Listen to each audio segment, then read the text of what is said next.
little fun comedies we have here. Another kind of newcomer who's a lot of fun. Definitely, he seems to have fun doing it. And I like to see him up here. So, ladies and gentlemen, get a big time for Mike Wood.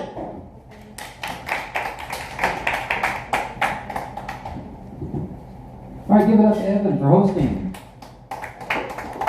Hello, everybody. So I like to work out at Healthsport. I'll do the weights, jump on the treadmill, relax in the sauna. And most of us guys in the sauna, we're getting in there in gym shorts, running shorts, and we're either sitting there in quiet contemplation or subdued conversation. But every once in a while, a dangler will come in. One of these guys that likes to let it all hang out. And he'll want to drag you into a big old conversation. Yeah, my hamstring's been acting up a lot lately. Anybody catch the game last night? Meanwhile, the rest of us are looking up at the ceiling, and trying to do anything we can to avoid engaging this guy. I also like to do yoga at Healthsport, and I prefer the Buti yoga, that's B-U-T-I. And in Buti, we work on our core and our booty, our B-O-O-T-Y. And we do this by pretty much continuously shaking our butt and swirling our hip during the entire class. And you got to do whatever the instructor calls out. She says downward dog, do that. Dog pissing on a fire hydrant, do that. Hump your neighbor, whatever.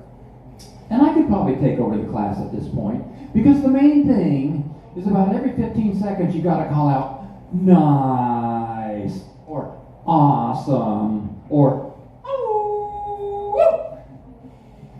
and not too many guys are into yoga.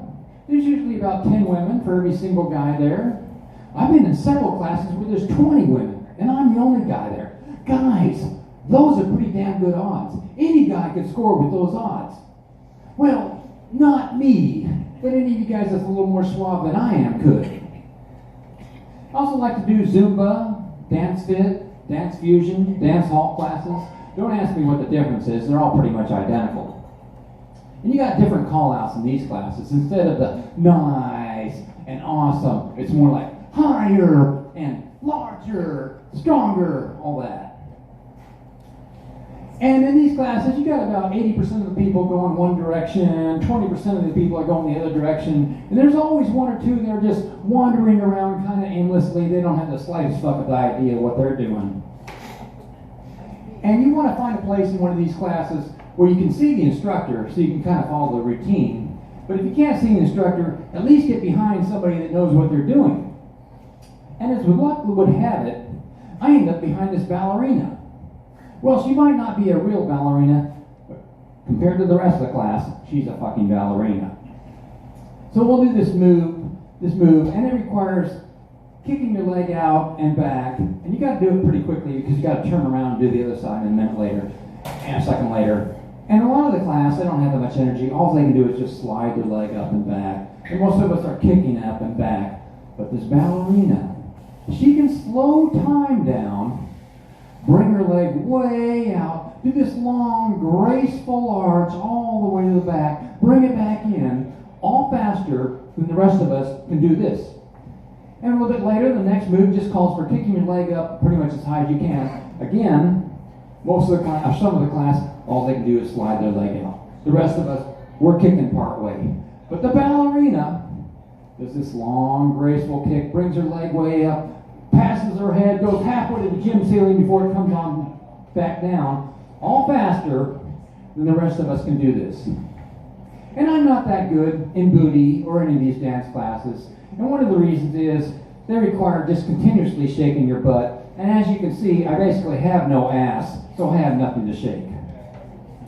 And in these dance classes, there's usually at least 20 women for every single guy. And I've been in several classes where there's 40 women, and I'm the only guy. Guys, now those are pretty damn good odds. Any guy could score with those odds. Well, not me, but any of you guys that's a little more suave than I am could. All kidding aside, I never have tried to hit on anybody in any of the yoga or the dance classes.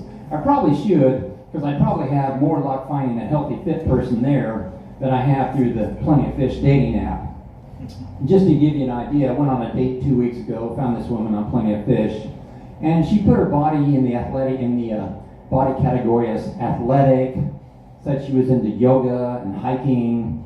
Messaged her a couple times, talked on the phone, we hit it off, sounded good. So I go out to meet her, and I find out she's not so much a fish as she is a whale, and not so much athletic as she had a hard time even just walking into the room. And that was probably because she was about 30 or 40 pounds overweight. Pictures, probably 5 to 10 years old. But what really got me was when she started telling me about the book she had written, Aliens and God. Now, I can't make this shit up. I wish I could. I'd have an endless source of material, but I can't. So, this week, got another date on Plenty of Fish. I'm a little bit wiser this time. So when I'm talking to her on the phone, I say, how old are your pictures? She says, only 1 to 3 years. Well, that's a little bit better. I say, what do you do to stay fit? She says, well, I'm a vegan. And that's it. And like, what does that constitute? A mystical cloak over you that's going to make you automatically fit? Of course, when I went to meet her, I found out she was also out of shape.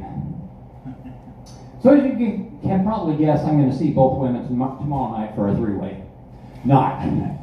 All right, that's my set, everybody. Thank you very much.